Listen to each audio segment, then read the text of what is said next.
예전의 일들을 기억하지 않고 옛날의 일들을 생각하지 마라.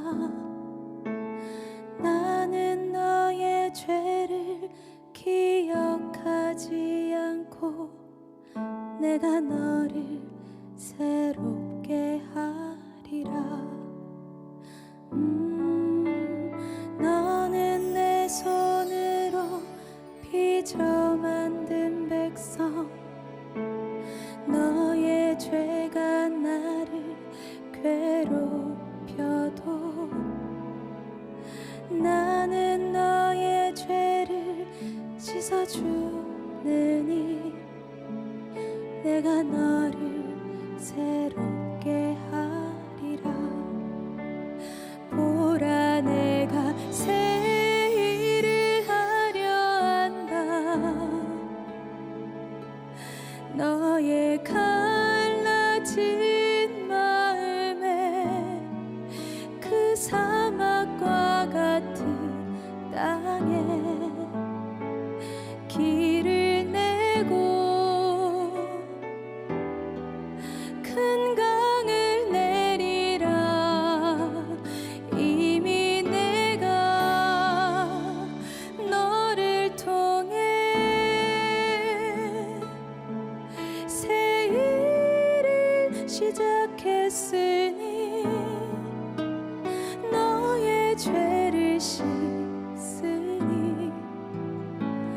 잊었으니 이미 너는 새롭다. 이미 너는 새롭다.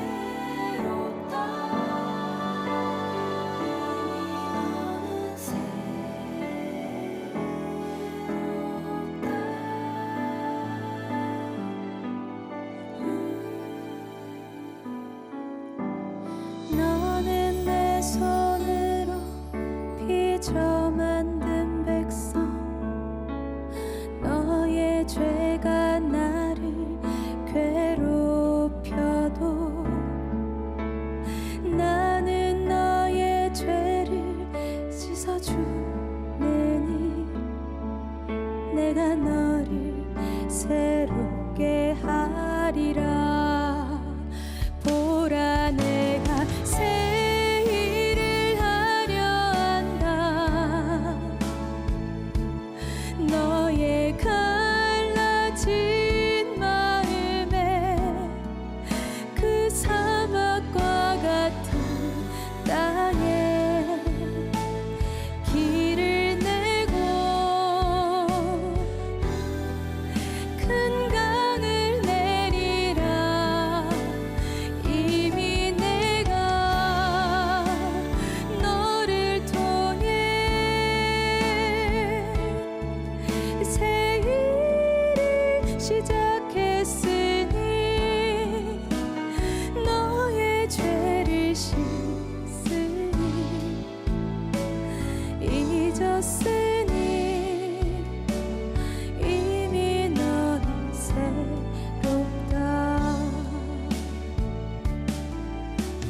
이미 너는 새롭다.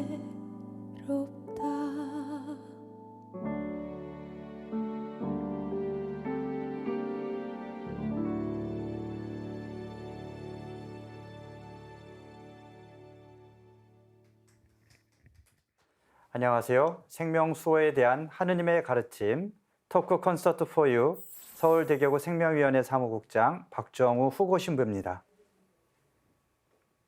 네, 안녕하세요. 서미주 세실리아입니다.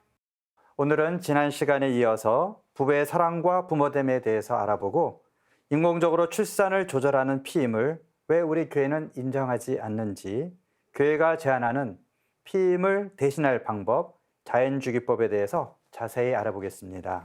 네, 오늘도 지난 시간에 이어 두 분 자리해 주셨습니다. 가톨릭 생명윤리연구소장 바그노 그레고리오 신부님, 행복한 가정운동 이수키 데레사 회장님입니다. 안녕하세요. 안녕하세요. 어서 오십시오.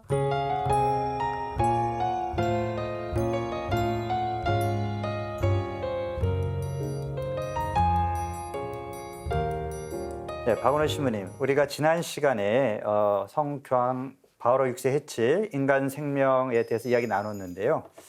바오로 6세 교황님은 이제 이 회칙에서 피임에 관한 교회의 가르침이 무시될 경우에 네 가지 일어날 일에 대해서 미리 이제 예언을 하시면서 이것을 우리가 주의해야 된다. 근데 그 당시에는 별로 주목을 받지 못했는데 나중에는 교황님 말이 맞았다. 사실 이런 네. 어떤 평가를 받았거든요. 네. 그 부분에 대해서 설명을 부탁드리겠습니다. 네, 그 지난 시간에도 제가 잠깐 말씀드렸죠. 이게 전체적인 도덕성이 저하될 것이다. 네. 그리고 남편은 아내를 더 이상 아내의 어떤 신체나 몸에 대한 존중심을 잃어버릴 것이다. 네. 그다음에 세 번째가 뭐 공권력이 개입할 여지를 우리에게 남겨둔다. 그 자녀 출산에 대한 문제에 대해서 굉장히 그 가정의 어떤 그 부분에 대해서 공권력의 개입을 우려하셨고, 또 이제 자신의 몸에 대해서 이제 어떤 무제한적인 어떤 그런 지배를 행사할 것이다. 뭐 이러한 그 말씀들을 하셨거든요. 근데 실제로 이 현대 사회가 정말 보여주고 있는 이 모습들이거든요. 그 특별히 이제 성에 대한 사람들의 생각이 더 이상 이 성 안에서 어떤 생명과 사랑이라는 어떤 그러한 맥락을 이제 보지 못하고 굉장히 그 차원이 굉장히 가볍게 축소가 되었다는 것, 우리가 이제 흔히 뭐 매스컴을 통해서 미디어를 통해서든지 아니면 젊은 사람들의 어떤 그러한 그 삶을 통해서든지 얼마든지 확인할 수 있는 부분이고, 그 다음에 또 뭐 공권력의 개입 같은 부분은 이제 국가가 지금 최근에 그 낙태죄 폐지 운동도 사실은 어떻게 보면 이제 국가가 그 출산의 문제에 대해서 지금 과도한 개입을 하면서 어떤 그런 법을 이렇게 저렇게 바꾸고 또 그 있던 법을 무력화시키고 이런 과정에서 사실 생겨난 갈등 중에 하나라고 볼 수 있거든요. 이제 그러한 어떤 출산의 문제에 대한 국가의 개입이 지나친 부분이 있었고, 또 오늘날 이제 사람들이 자신의 몸을 바라보는 관점 자체가 사실은 이것이 나의 어떤 인격을 표현하는 것이고, 우리가 몸 없이 존재할 수 없다면 이 몸은 곧 나이기도 한데, 오늘날에는 굉장히 이 몸을 얼마든지 내가 원하는 대로 바꿀 수 있는, 심지어 자신의 어떤 성별까지도 얼마든지 바꿀 수 있는 것으로 이렇게 생각하는 그러한 사례들이 점점 늘어나고 있습니다. 사실 이제 그런 것만 봐도 충분히. 그러니까 60년대에 사실 과학이 발달하면서 인간이 자신의 어떤 생식 능력마저도 과학의 힘으로 네. 조절할 수 있다라고 생각했고, 임신과 출산을 걱정하지 않고 부부가 성관계를 하면 부부관계도 더 좋을 것이다. 그리고 이제 그 피임을 통해서 굳이 뭐 낙태도 줄어들 거라고 그때 생각을 했는데, 사실은 그 결과는 오히려 이혼도 늘어나고 낙태도 늘어나고 교황님이 얘기한 것처럼 전체적으로 윤리적인 어떤 그런 의식들이 약화되고 그런 부정적인 현상이 사실 일어났잖아요. 네. 신부님, 교황 바오로 6세가 예언한 네 가지 내용이 다 어렵지만 특히 좀 세 번째가 이해가 되지 않습니다. 공권력 남용이라는 말인데요. 피임에 대한 교회의 가르침이 무시되는 것과 공권력의 남용은 어떤 관계가 네. 있는 거죠? 사실 60년대를 우리가 좀 이해할 필요가 있는데, 그 당시에 세계 인구가 굉장히 빨리 늘어나고 있는 것에 대한 우려가 있었어요. 그래서 그 멜트서스라고 하는 사람이 한 얘기 기억나시는지 모르겠어요. 아마 들어본 적이 있을 텐데, 식량이 늘어나는 건 산술급수적으로 늘어나지만 이제 그 인구는 기하급수적으로 늘어나서 이제 우리가 먹을 게 부족할 거다, 이런 걱정들을 60년대에 하고 있었고, 이미 서양은 어느 정도 사실 피임을 많이 하고 있는 상태였기 때문에 출산율이 높지는 않았는데 제3세계 가난한 나라의 인구가 계속 늘고 있었거든요. 그래서 그 당시에 유엔에서 이런 피임을 제3세계의 가난한 나라에 보급을 해서 인구를 통제하려고 했던 그런 시도들이 있었거든요. 그러니까 그런 기조를 교황님이 우려를 하신 거죠. 근데 실제로 우리나라도 60년대에 행복한 가족계획 운동이라는 것이 또 벌어지면서, 가족계획이라는 말을 이런 인공적인 방법으로 산화 조절하는 그런 용도로 정부에서 피임 기구를 보급을 하고, 뭐 피임을 잘하는 사람에게, 그런 가정에게 어떤 혜택을 준다든지, 남성들은 정관 수술을 하면 무슨 혜택을 준다든지, 그런 일들이 이미 60, 70년대에 있었거든요. 근데 중국의 경우에는 한 자녀만 갖도록 했잖아요, 국가에서. 두 자녀 이상은 불이익을 줬거든요. 그게 공권력이, 국가가 이런 개인의 삶에 개입을 하게 되는, 여성의 어떤 그런 생식력이 개입을 하게 되는 그런 결과를 가져온 것이고, 그래서 지금은 오히려 또 저출산으로 지금 우리나라가 여러 가지 앞으로 전망이 어둡다. 그런 이제는 아이를 많이 낳아라. 이렇게 국가가 또 이렇게 캠페인을 하는 그런 것이 과연 바람직한가? 이제 그렇지 않다라는 것이죠. 네, 이렇게 교회의 회칙이 교회 용어이기 때문에 좀 어려울 수 있는데 사실 일반인들이 이해할 수 있는 네, 우리 회장님께서 일반인들을 대상으로 교육을 많이 하셨기 때문에 좀 더 일반인들이 편한 그런 표현으로 좀 회칙의 의미에 대해서 설명을 해주시면 좋겠어요. 예, 신부님께서 말씀하셨던 그 4가지 예언 중에 우리가 이런 나눔들을 많이 하거든요. 부부들이 부부간의 불충실성, 이거 도덕성이 하락이 될 것이다 라고 했을 때 굳이 우리가 피임을 한다고 해서 서로가 이제 이런 생각을 하는 거죠. 피임이라고 하는 그 자체가 여자를 이렇게 도와주는 것이고, 뭐 이런 용어 자체도 좀 이렇게 어폐가 있지만, 네. 이게 그렇다고 해서 불충실하지 않다. 더 사랑하기 때문에 그렇게 하는 게 아니냐. 이런 논리인 거거든요. 근데 이걸 장기적으로 이렇게 봤을 때, 가정 안에서의 모든 어떤 문제들, 뭐 여기서 뭐 크게 논할 거는 아니지만, 뭐 예를 들어 외도를 한다거나, 뭐 이러한 것들, 또 여러 가지 가정의 어떤 문화, 이렇게 성의 문화가 이렇게 부정적인 어떤 일들이 많이 일어나잖아요. 이제 그러한 것들도 이 피임의 어떤 영향이라고 볼 수가 있는 것이고요. 뭐 여성이 남성을 뭐 이렇게 존중하지 않을 것이다 이렇게 이야기를 하는데 대체적으로 여성들이 이제 그 가정 안에 부부 생활 안에서도 남편에게 성적인 배려를 받았을 때 굉장히 행복감을 느끼거든요. 또 그 행복감을 느끼는 아내를 보고 남편이 굉장히 이제 자부심이 있어하고.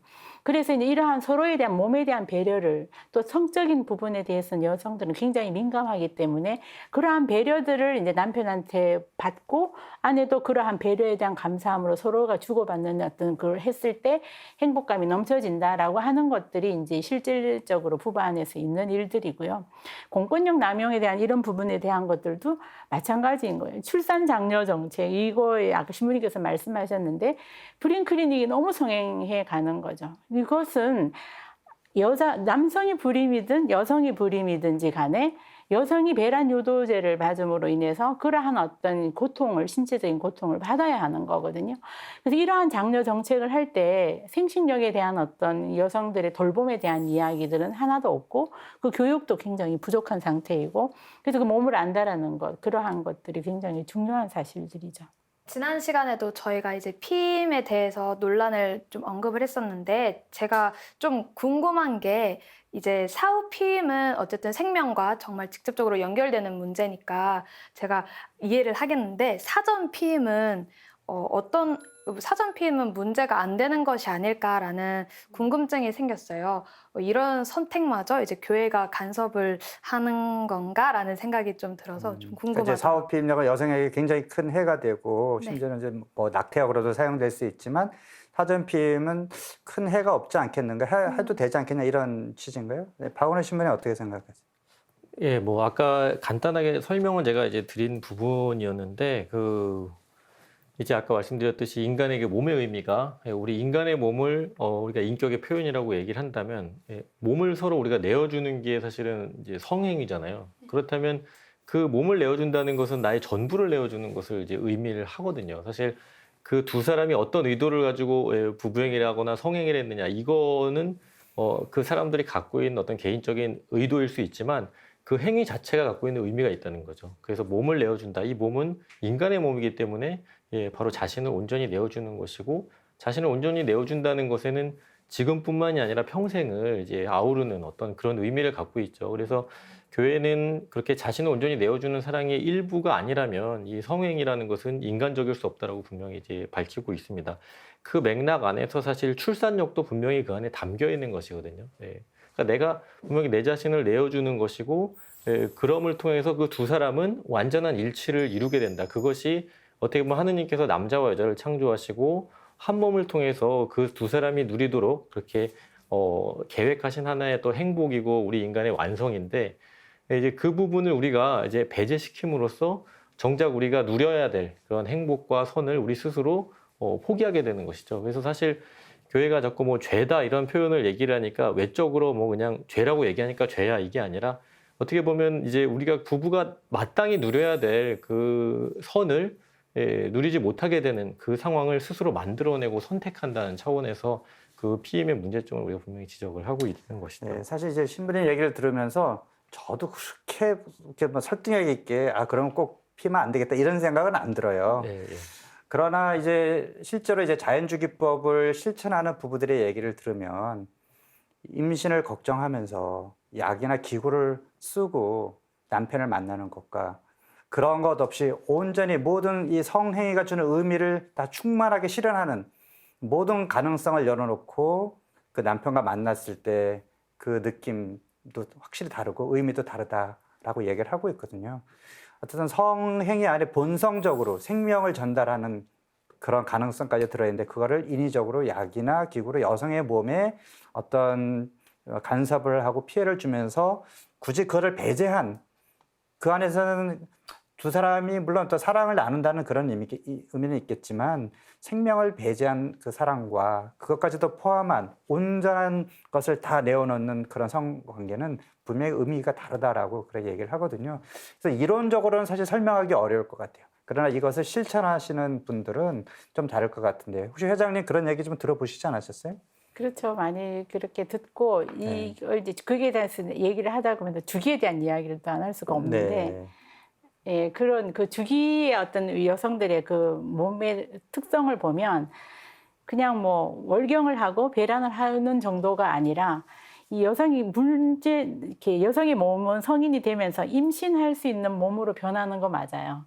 임신을 할 수 있는 몸으로 항상 이렇게 매번 그 준비를 하는데 그 전에 어떤 일이 있냐면은 이렇게 성적인 이끌림, 사랑의 이끌림이 굉장히 이게 서서히 높아가는 거거든요. 이러한 것들이 이제 사랑이 내 안에 가득 찰 때 부부 행위를 하는 것. 온전히 그 어떤 사랑의 끌림으로 부부 행위를 하는 것이죠.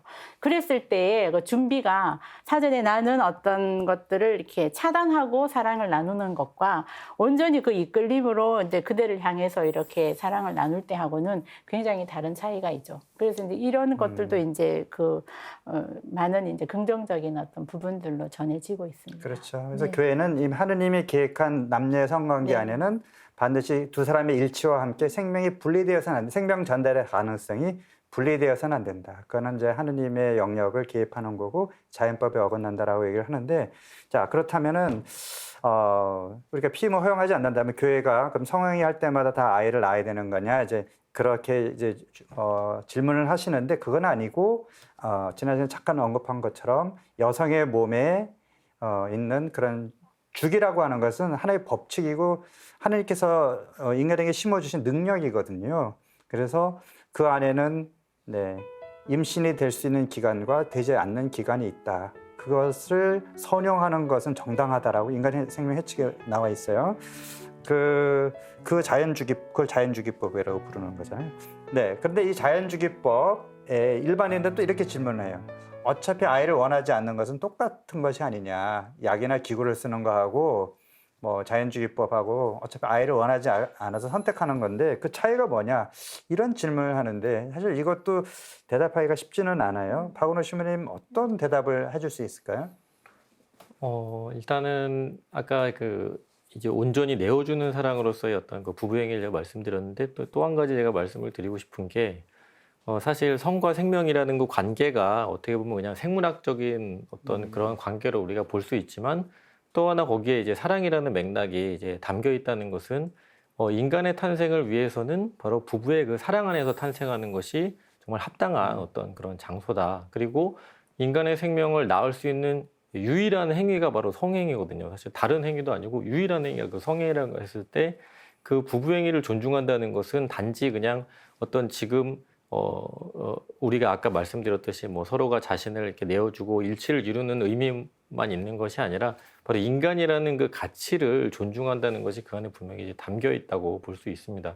사실 부부가 자녀 출산을 미루고 자녀를 얼마나 낳겠다 이렇게 결정하는 것은 어떻게 보면 책임 있는 부모에게 달려있는 중요한 어떤 그러한 책임이거든요. 그 부분에 있어서 교회가 결코 이제 부정하거나 그것이 안 된다, 무조건 낳아라 이렇게 얘기를 하지 않습니다. 근데 많은 분들이 이제 그렇게 말씀을 드리면 자연주기법이나 이런 거 얘기를 드리면 이제 나중에 저 이런 얘기도 들었거든요. 저 신부님이 시키는 대로 생기는 대로 나왔어요. 이렇게 얘기를 하더라고요. 그래서 아니 난 그렇게 얘기를 한 게 아닌데. 근데 아마도 어려움을 느끼는 것은 제가 아까 말씀드렸던 것처럼 이 성행이라는 것이 인격적이고 의식적인 행위라는 것을 받아들이기를 굉장히 어려워하시는 것 같아요.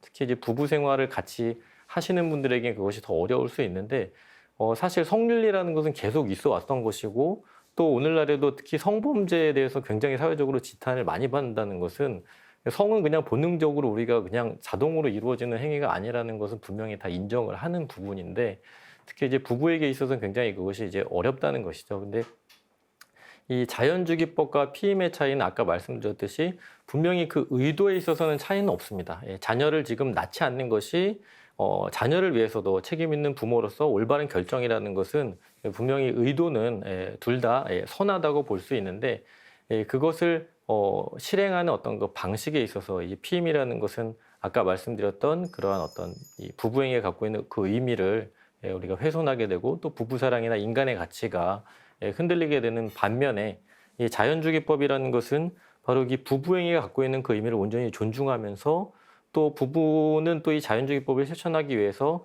자신의 성을 정말 인격적으로 살아낼 수 있도록 굉장히 노력해야 되는 부분이 있거든요. 그래서 어떻게 보면 우리가 충동이라는 것이 굉장히 조절하기 힘든 부분이고 또 살아내기 어렵지만 또 그것을 충분히 살아내고 노력할 만한 가치가 있는 것이라는 것, 그것을 좀 우리가 이해를 한다면 우리가 자연주기법의 어떤 그런 의미들을 더 충분히 이해할 수 있지 않을까. 네. 뭐 자연주기법을 또 어렵게 생각하시거나 이것이 효과가 떨어진다 이렇게 생각하시는 분들이 있는데 사실은 정확하게만 실천하면 어떤 과학적 방법보다도 더 정확한 그런 방법이 될 수 있잖아요. 네. 네, 회장님 그거를 좀 설명을 좀 해주셔야 될 것 같아요. 요즘 우리가 우리 가톨릭 교회 안에서 난임 부부들한테 나프로 센터라고 해서 지금 이렇게 난임 부부들한테 많은 이제 호황 이렇게 인기가 있는 거죠. 인기가 네. 있고 도움을 많이 받고 있고 많이 알려져 있습니다. 최근에는. 그 사례들이 있죠. 네. 그것이 결국은 우리가 자연 출산 조절 방법의 과학적인 근거에 연구된 걸로 인한 어떤 이 방법을 난임 부부들한테 이렇게 적용을 하는 것이거든요. 그만큼 이제 그 방법들이 60년대부터 이 가톨릭에서의 그 지원을 이게 통해서 철저한 어떤 과학적인 어떤 검증이나 어떤 연구가 지속되었었고 그런 부분에 대해서는 자연적인 것이 현대 사회에 왜 그렇게 자연적인 거를 쓰느냐 과학이 발달하는데 거꾸로 자연적인 과학이 발달할수록 자연적인 그 원리를 잘 밝혀내는 것이 최고의 과학적인 것이 아닌가. 그렇죠. 그래서 그 몸에 대한 어떤 몸을 그대로 우리가 보면서 이게 삶을 사는 것인데 그거야말로 뭐 충분한 과학적인 근거가 있지 않나 이렇게 그렇죠. 생각을 합니다. 사실 자연이라는 것의 뭐 의미가 여러 가지로 해석될 수 있지만 우리 신앙의 눈으로 보면 하느님께서 원래 그렇게 마련하셨다. 그 안에 분명히 의미가 있는 것이죠. 그런데 이제 피임은 어쨌든 약이나 기구를 쓰는 것이고 어떤 자연의 어떤 과정을 이렇게 막는 것이잖아요. 그래서 우리가 자연주기법을 자연 피임이다 이렇게 표현하는 사람들이 있는데 그건 사실 맞지 않는 표현이고요.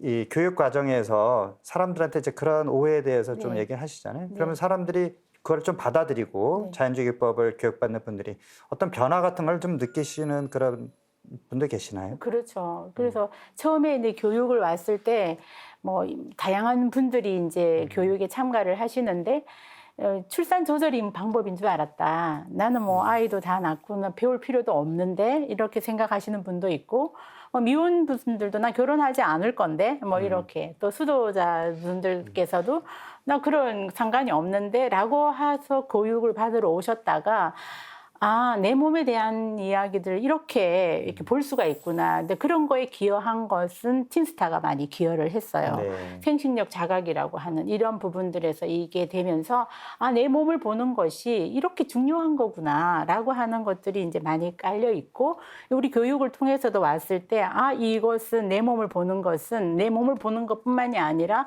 사람과의 관계 안에서도 많은 우리가 돌봄을 할 수도 있고 돌봄을 받을 수도 있는 거구나. 이러한 것들 알아차리게 되죠. 네. 서울대교구에서 이 자연주기법 기초과정 프로그램을 이제 몇 년 전부터 운영을 해왔고, 또 최근에는 이제 10주 과정을 이제 시작을 막 했습니다. 그 과정을 준비하는데 이제 박은호 신부님께서 많이 참여를 하시면서 이렇게 설계를 하셨는데, 그 10주간 프로그램의 그런 과정을 좀 소개 좀 해주세요. 예, 그동안에 이제 6기까지 2014년부터 시작해서 이제 행복한 가정운동에서 그 자연 출산 조절법에 대한 교육을 6차례 해왔습니다. 그래서 이제 7기는 이제 코로나 때문에 일단 잠시 이제 저희가 못했다가 최근에 다시 이제 온라인으로 이제 더 많은 분들이 참여할 수 있도록 이렇게 준비를 했는데요.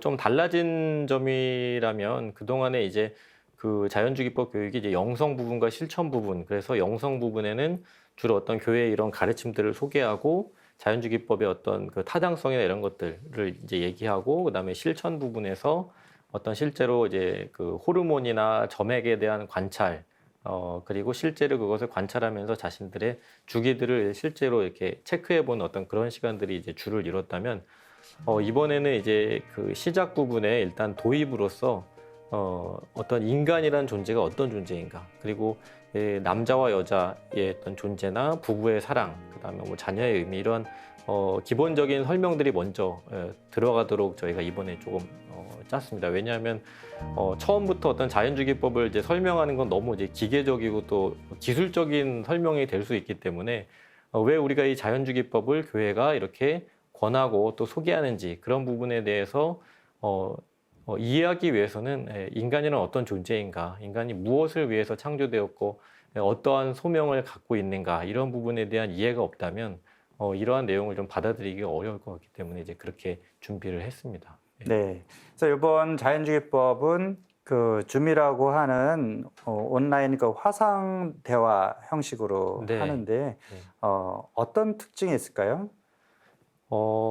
일단은 이제 이 비대면 시대이기 때문에 이제 어쩔 수 없이 선택한 부분이 분명히 있긴 있습니다. 왜냐하면 일단 이 자연주기법이라는 것은 그냥 설명만 들어서 되는 게 아니라 실제로 지금 먼저 그러한 그 자연주기법을 실천하신 분들이 직접 만나고 상담을 하고 끌어주면서 이렇게 함께 가야 되는 부분인데, 이제 아무래도 온라인이라는 그러한 매체를 통해서 직접 만나는 것이 저희들한테는 굉장히 이제 한계처럼 느껴졌는데, 또 반대로 또 이러한 온라인 매체가 그동안에 여기에 접근할 수 없었던 분들을 함께 이제 참여시킬 수 있는 또 그런 새로운 길을 이제 열어주더라고요. 그래서 지난번에 저희 오리엔테이션 때 봤더니 이제 뭐 두바이에 계신 분이 네. 참여해가지고 같이 이렇게 하고, 또 수녀님 중에 한 분은 그 저 남미 쪽에 계신 수녀님 네. 한 분이, 이건 아니네요. 이제 참생명학교라는 분이 남미 쪽에 계신 분도 네. 참여를 하시는데, 또 어떤 분은 이제 진짜 그 몸을 움직일 수 없을 정도로 좀 네. 이제 좀 몸이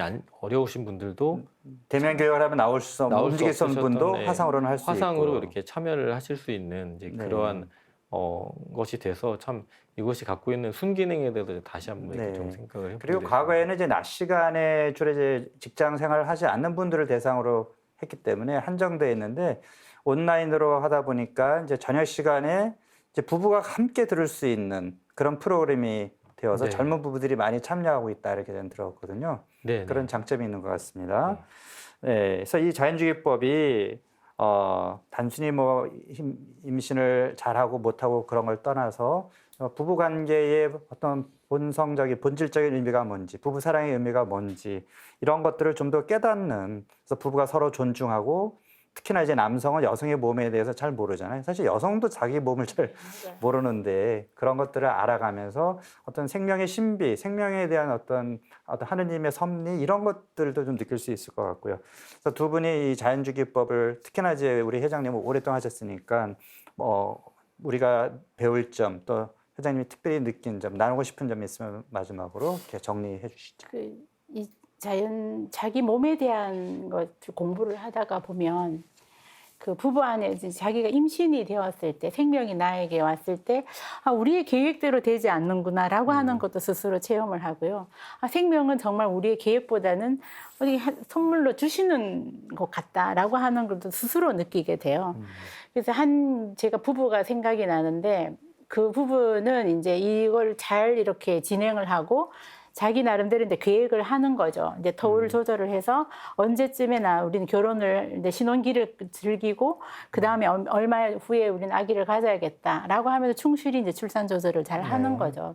근데 출산을 하면서 이제 임신이 되었어요. 그래서 자기 계획보다는 조금 미루어서 임신이 되긴 했지만 임신을 하는 중에 이제 요즘 산정 검사가 많아요. 이게 혼인 연령도 조금 높아지고 물론 과학도 많이 발달을 하고 건강한 아기를 낳겠다고 하는 어떤 그 염원이 이제 산전 진단 검사를 많이 하게 되는 경우인데 이 부부가 이제 그 검사를 하는 중에 기형아 지수가 높다고 나온 거예요. 이런 경우에 이제 이제 많은 갈등을 하게 되고 네. 이제 그러한 상황에서 얼마나 힘든 과정을 가지겠어요. 사실 기형아라는 얘기는 아니거든요. 아니에요, 거거든요. 네. 그게 가능성만 가능성을 얘기를 거죠. 하는 네. 거예요. 그래서 그러한 것들 하면은 그러면 우리는 이 자연 출산 조절법만 가르쳐 주는 게 아니라 계속 그 돌봄을 함께 해야 해요. 네. 그래서 우리는 의사도 아니고 근데 이렇게 하는 거예요. 그래서 우리는 그냥 기도하고 이렇게 하는데 이들이 스스로 답을 찾는 거예요. 선생님, 우리는 몸을 보면서 부부관계를 했어요. 내 몸에 아무 문제가 없다는 거 잘 알아요. 그래서 우리는 그 두 사람이 이제 나눔을 하는 거죠. 그래서 아기를 지킬 거예요. 이렇게 해서 이제 임신을 유지를 합니다. 이렇게 해서 그 출산을 했는데 너무 감사하게도 건강한 아기를 낳았어요. 그래서 이제 이것이 이러한 상황에 항상 우리는 부부 생활을 하다가 보면 어떤 위기에 선택을 해야 할 경우들이 많아요. 네. 그래서 그 식별을 해야 하고요. 근데 어떤 선한 어떤 기준들이 있는데 그것을 잘 알려주면 신자들은 알아서 해요. 선택할 수 있거든요. 그 선한 방법을 잘 몰랐기 때문인 거죠. 근데 그럴 때 저는 굉장히 보람을 많이 느끼고 역시 생명은 정말 지극정성으로 모두가 돌봐주어야 한다라는 거. 그래서 거기에 아마 제가 한 일원으로서 그 협조자로 이렇게 산다라는 거, 그거 자체가 조금 보람으로 느끼기도 하고요. 근데 네. 그런 기억이 납니다. 네. 부부 사랑은 결실이 충만한 사랑입니다. 곧 부부의 친교로 끝나지 않고 새로운 생명을 탄생시키며 지속되기를 지향합니다. 혼인과 부부 사랑은 그 본성상 자녀의 출산과 교육을 향하게 되어 있습니다. 자녀들은 참으로 혼인의 가장 고귀한 선물이며 부모 자신의 선에 크게 이바지합니다. 네, 지금까지 읽어드린 글은 교황 바로 6세 회칙 인간 생명 중 일부입니다.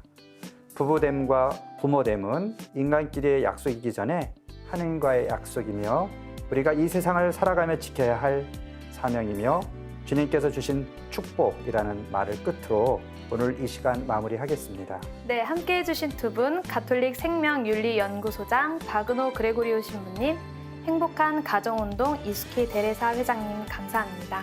저희는 다음 이 시간에 또 다른 생명 이야기로 찾아뵙겠습니다. 고맙습니다.